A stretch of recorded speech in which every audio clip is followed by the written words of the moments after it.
Hi folks, I'm Casey from Casey's Laugh and Learn. Sometimes storyteller, sometimes teacher, sometimes children's librarian, and pretty much always the weird guy that lives next door.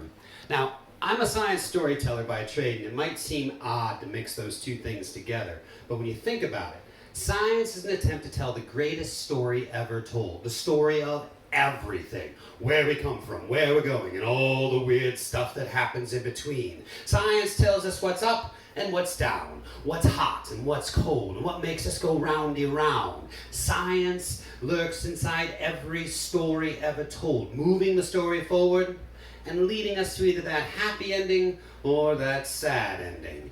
I'm talking to you, Lemony Snicket. Oh yes, I'm talking to you. Now today I want to share with you one of my all-time favorite picture books, but in my own special science-y way. The true story of the Three Little Pigs, as told by John Sheska and the Big Bad Wolf. Now when I first got my MLS, my Master's in Library and Information Science, I took a job in Mount Pleasant, Michigan. Now for those of you who don't have a map handy, Mount Pleasant, Michigan sits right about here, right in the middle of the mitten. Now when I first took my job at Chippewa River District Library, my boss, Lise, came to me on my very first day and she said, "Casey," and I said, "Hey, Lise," and she said, "Casey," and I said, "Decaf, Lise," and she said, "Casey, I need you to do story time." Now I'll be honest, at this point I had never told a story in my entire life. Well, except stories to get my brother in trouble, and those stories just don't work for a family story time. So I started to freak out. I was hyperventilating, my eyes were getting huge, and I thought I might pass out. And Lee saw this, and she told me, "Casey, calm down. I want you to think back and remember the first book you read all by yourself. No help from an adult." And I closed my eyes and I thought back and I remembered that moment when I read my first book by myself, the beginning, the middle, and the end with no help from an adult. And it was a golden book version of the story of the Three Little Pigs. Read it at a doctor's office. I still remember it. Also, I remember that I didn't have to get my tonsils out. So it's kind of one of those memories that sticks around. Now, I knew that I'd read this story, and I knew that everybody else had read this story. And I looked at Lisa and said, "This won't work. Everybody knows this story. This will be the worst story time in the history of story times. Kids will be bored, parents will be bored, the library will be destroyed by bored, screaming children, running, trying to get to the exits to get away from the sheer boredom of my horrible story time." And she said, "Casey, calm down. The Three Little Pigs is what's called a universal tale. Every culture in the world has a version of this story. As a result, we have probably about 100 versions inside our library collection right now. Now go find 3 versions of this story and go do story time." And I said, okay, I'm going. And it turned out that Lise was right. We had all sorts of versions of this story. There was the Three Little Javelinas. That one was pretty cool. 3 Ninja Pigs. That one was karate-tastic. But my all-time favorite was The True Story of the Three Little Pigs by John Sheska. Now, some of you might have read this story, some of you might not. For those who haven't read it, John Sheska, he believed the Big Bad Wolf did not huff and puff and blow down houses. He believed he huffed and snuffed and sneezed down houses. And I thought, dude, that is brilliant. So I did what a good library scientist does. Research. I went home and I taped my thumbs down to the palms of my hands because pigs don't have opposable thumbs. Then I built 3 houses in my backyard. 1 out of straw, 1 out of sticks, and 1 out of bricks. And then I went back to the library and I started researching coughs and colds. Now, raise your hand if you've ever coughed. Raise your other hand if an adult has ever said to you, "Cover your mouth when you cough." Now, it's actually really good advice, especially nowadays. You see, when you cough, your diaphragm clenches up and it forces the air to your lungs, and the cough comes out your mouth. Now, if you don't cover your mouth, a spray of spit flies out into the air, and about 3,000 particles will go out and kind of float in the air for about 45 minutes. So if you cough, and you don't cover your mouth the right way,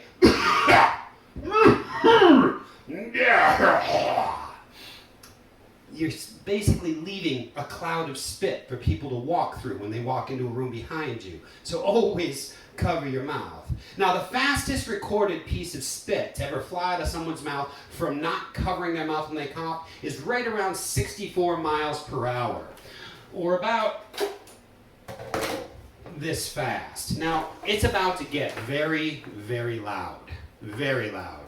So I'm going to count down from 3 to 1. And then, well, if you don't like loud noises, cover your ears. 3, 2, 1.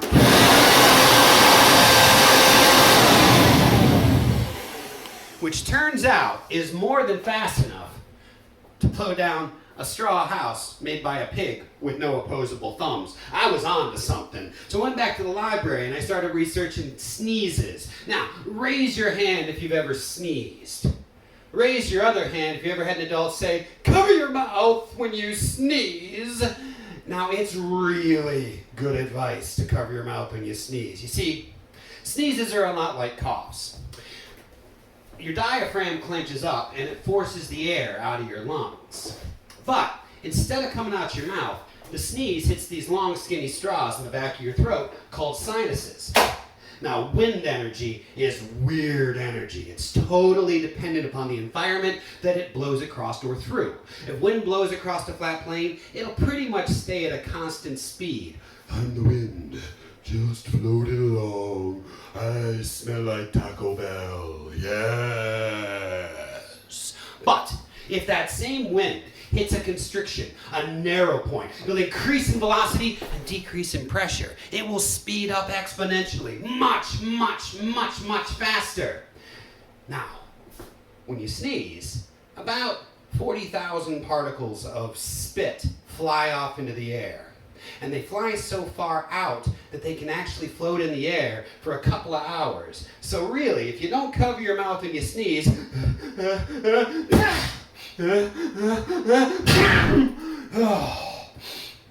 you're really leaving a huge cloud of spit for people to walk through, and no one wants to do that. Now, the fastest recorded piece of mucus, boogers if you will, to ever go ahead and be, well, recorded flying out of someone's mouth or nose from sneezing is right around 212 miles per hour.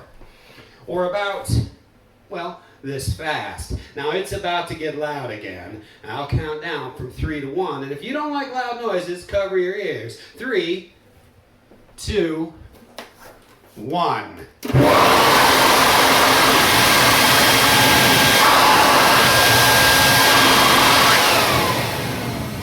Which turns out is more than fast enough to blow down a poorly built stick house made by a pig with no opposable thumbs. I was on to something. Now the problem comes down to the third house, the one that's made out of, that's right, bricks. You see, in the story, the brick house doesn't get blown down.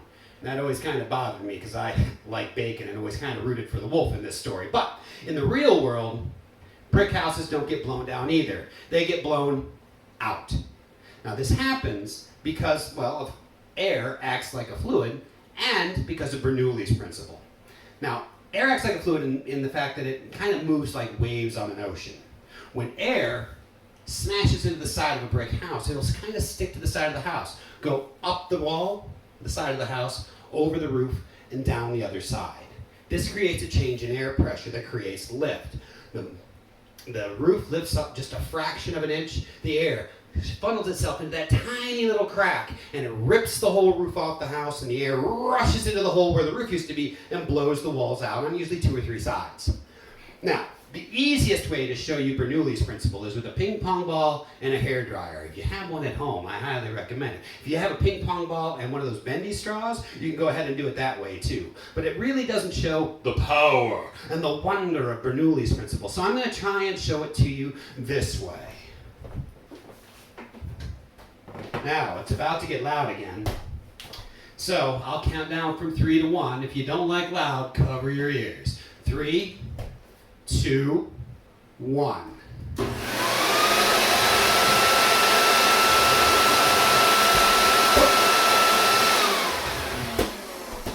We've got a ceiling fan on that's making things very hard.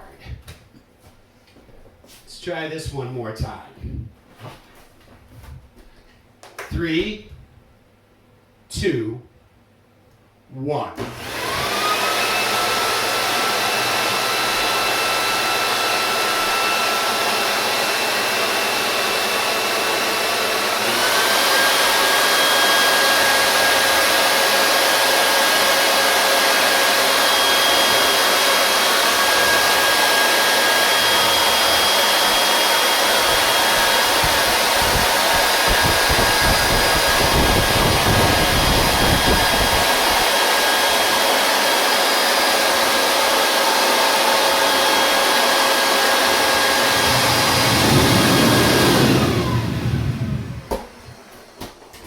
Which brings us to our story. Remember the story? This video was about the story. The true story of the three little pigs, as told by John Sheska and the big, bad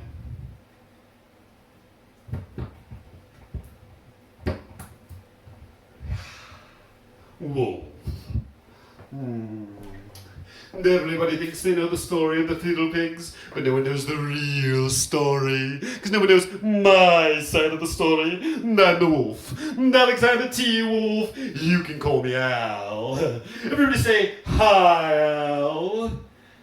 I mean it. I'm a hungry wolf. Say hi, Al. No, that's much better. You see, nobody knows the real story, because no one knows my side of the story. The real story is about a birthday cake, a missing cup of sugar, and a horrible sneezing, coughing, cold. You see, way back in Once Upon a Time land, I was baking a cake for my dear, sweet, sainted grandmother, and I had a horrible sneezing, coughing, cold, when I realized I was short a cup of sugar.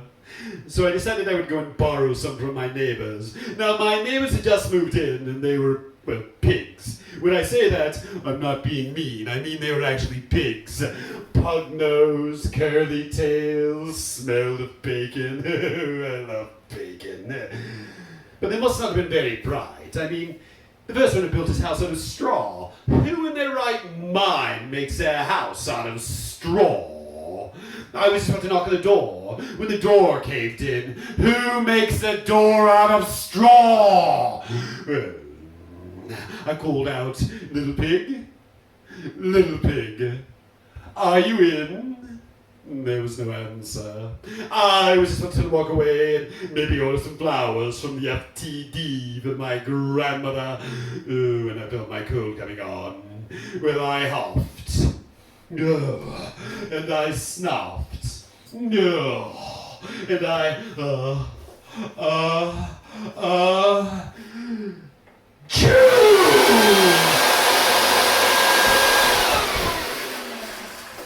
and wouldn't you know it, the whole house fell down, and there lying in the smoking ruins was the first little pig, dead as a doornail, Wolf's honor. Now my granny always told me that you could find a bacon cheeseburger just laying on the ground. Don't let it go to waste, so I ate it up. Even like second lunch for a hungry wolf. By now I was feeling much more full, but I had hay fever to go along with my horrible sneezing, coughing cold. And I still needed that cup of sugar for my dear, sweet, sainted grandmother's birthday cake. So I made my way down the road to my next neighbor's house. Now, he was the brother of the first little pig, and he must have been a bit brighter. He made his house out of, sticks. I would have knocked on the door. I called out, little pig, let me in. Do you know that rude little porker said to me? Go away, wolf, you can't come in. I'm shaving the hairs on my tinny chin. Well, I never. Probably had a whole sack full of sugar and just didn't want to share. Being a bit of a pig if you ask me. I was supposed to walk away and maybe order some nice chocolates for my dear, sweet, sainted grandmother. When I felt my cold coming on, well, I huffed. and I snuffed. And I counted 3. Everybody sneeze with me. 1, 2, 3. 3!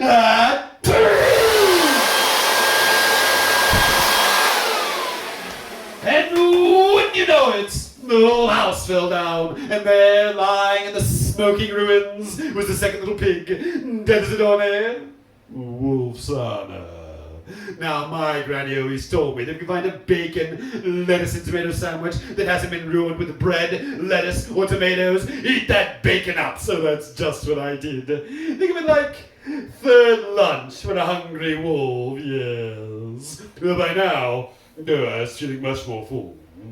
But I still had my horrible sneezing, coughing cold, and I still needed that cup of sugar. So I made my way down the road to my third and final neighbor's house. Now, he was the brother of the first and second little pig, and he must have been the brains of the family. Yes. He made his house out of, yes, that's right, bricks. I went up and I knocked on the door. I called out, "Little pig, little pig, let me in."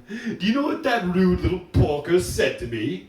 Go away, wolf, you can't come in. This is about your granny's birthday cake. Why, she can sit on a pin. No, I'll be honest. People start talking bad about my granny, and I tend to lose it. I started screaming and yelling, huffing and puffing. And that's when the police showed up. Followed by Fox News, those jealous canines. And they made me,